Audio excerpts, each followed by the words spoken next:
Good morning बच्चों। कल हम लोग जो है समांतर श्रेणी के बारे में उनकी परिभाषा कल हम लोग पढ़े थे।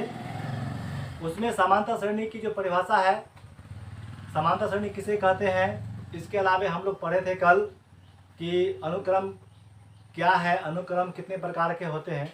आज हम लोग क्लास 10th का अध्याय 5.1 का जो समांतर श्रेणी है उसके बारे में हम लोग पढ़ेंगे।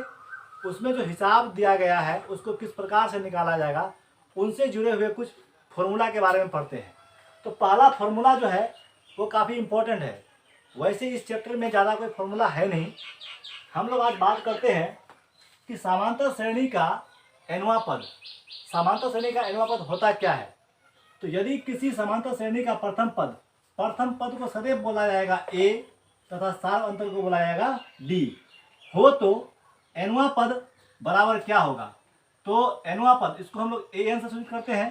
तो an बराबर फॉर्मूला होता है an equal to a plus n minus 1 into D. ये सबसे इम्पोर्टेंट फॉर्मूला है इस अध्याय का। उसके बाद बच्चों समांतर श्रेणी के पद, समांतर श्रेणी के पदों को किस प्रकार से लिखा जाएगा ये हम लोग जानते हैं। तो समांतर श्रेणी के पदों का प्रथम पद जो होता है वो सदैव होगा a और सार अंतर क्या होगा d।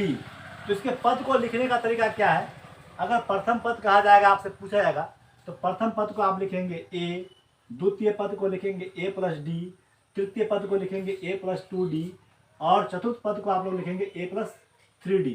इस प्रकार से बढ़ते बढ़ते जाएगा, अनंत तक जा सकता है। अब देखिए, इसको हम लोग को समझना है इस प्रकार से कि पहला पद को हम लोग कहते हैं a1। तो a1 बराबर क्या हो गया a।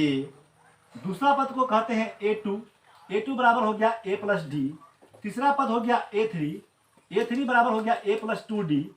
चौथा पद हो गया a4 बराबर हो गया। यहाँ पर ध्यान दीजिएगा कि पहला पद को हम लोग कहते हैं a1 बराबर होता है a।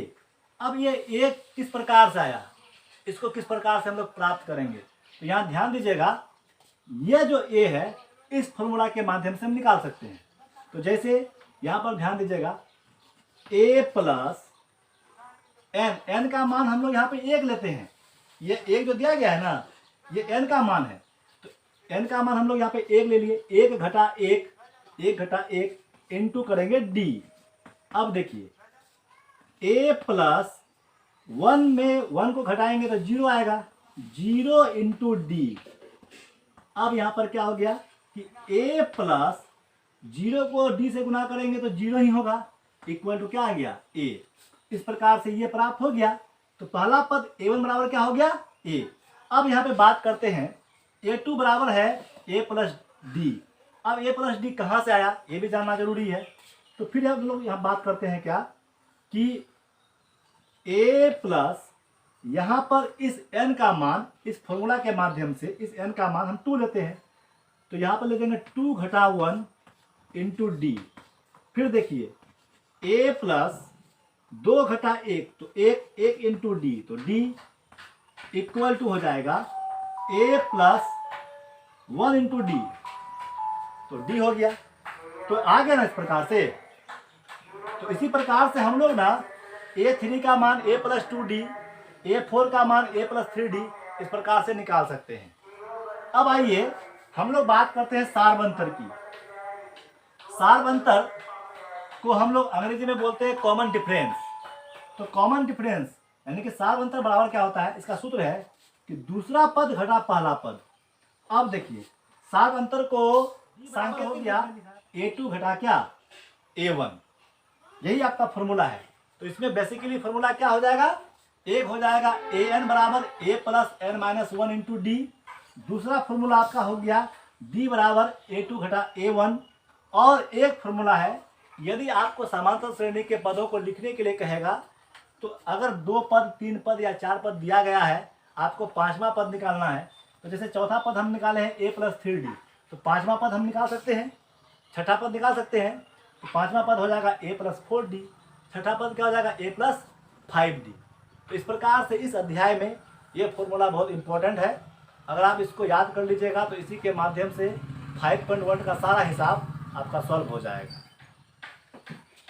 अब हम लोग एक्सरसाइज 5.1 का जो हिसाब हम लोग बनाने वाले हैं, पहले हम लोग उदाहरण के तौर पर एक हिसाब बनाते हैं, पहले सीखते हैं कि किस प्रकार से हिसाब आपको आपके एक्सरसाइज में रहेगा, किस प्रकार से आपको बनाना है।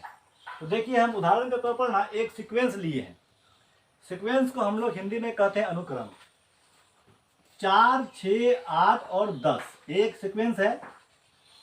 पहले हम लोगों को ये जानना है कि एक आपका प्रश्न है कि दिया गया अनुक्रम एपी में है या नहीं। तो इसको जानने का तरीका है, हम आपको बता चुके थे कि जब दिए गए अनुक्रम में दो पदों के बीच का अंतर समान होगा, यानी 4 और 6 के बीच में कितना का अंतर है, तो 2 का अंतर है। 6 और 8 के बीच में कितना का अंतर है, 2 का अंतर है। 8 और 10 के बीच में कितना का अंतर है, तो 2 का अंतर है। तो हम यहाँ पर क्या देख रहे हैं, प्रत्येक पदों के बीच का अंतर जो है एक नियत है। तो हम समझ जाएंगे कि दिया गया अनुक्रम क्या है, यह एपी में है। सार्व अंतर को संकेत में बोला जाता है एपी, एपी में है। यह पहला प्रश्न हो गया। अब इसमें से आपको कहेगा दूसरा प्रश्न, एक अनुक्रम दिया गया है, इस अनुक्रम में आपको प्रथम पद निकालना है और सार्व अंतर निकालना है। तो कैसे निकालेंगे? तो देखिए, सभी को आप लोग जानते ही हैं। अगर हम कहेंगे कि इनमें से प्रथम पद कौन सा है, तो प्रथम पद A1 4 है। द्वितीय पद कौन सा है, तो A2 बराबर 6 है। तीसरा पद कितना है, A3 बराबर तो 8 है। चौथा पद कितना है, तो A4 इक्वल टू कितना, 10 है। अब आपसे प्रश्न पूछा गया है कि दिए गए अनुक्रम में प्रथम पद कौन सा है, प्रथम पद ज्ञात करें। तो आप यहाँ पे लिख दीजिएगा कि प्रथम पद A1 बराबर A इक्वल टू क्या, 4। ये हो गया आपका आंसर। अब आपको निकालने के लिए कह रहा है सार्व अंतर। तो सार्व अंतर को संकेत में लिखते हैं D। तो उसका फॉर्मूला होता है A2 घटा A1। अब देखिए, दूसरे पद में पहला पद तो घटाना है, तो 6 घटा 4 इक्वल टू कितना, 2। ये हो गया आंसर। इस प्रकार से प्रश्न पूछा जाएगा। आप समांतर श्रेणी में जितने भी जो 5.1 का जो हिसाब है, आप इस विधि से प्राप्त कर सकते हैं। आप इसे सब्सक्राइब करेंगे, लाइक करेंगे और बेल आइकन को जरूर दबाएंगे और इसे शेयर भी करेंगे। तब तक के लिए जय हिंद।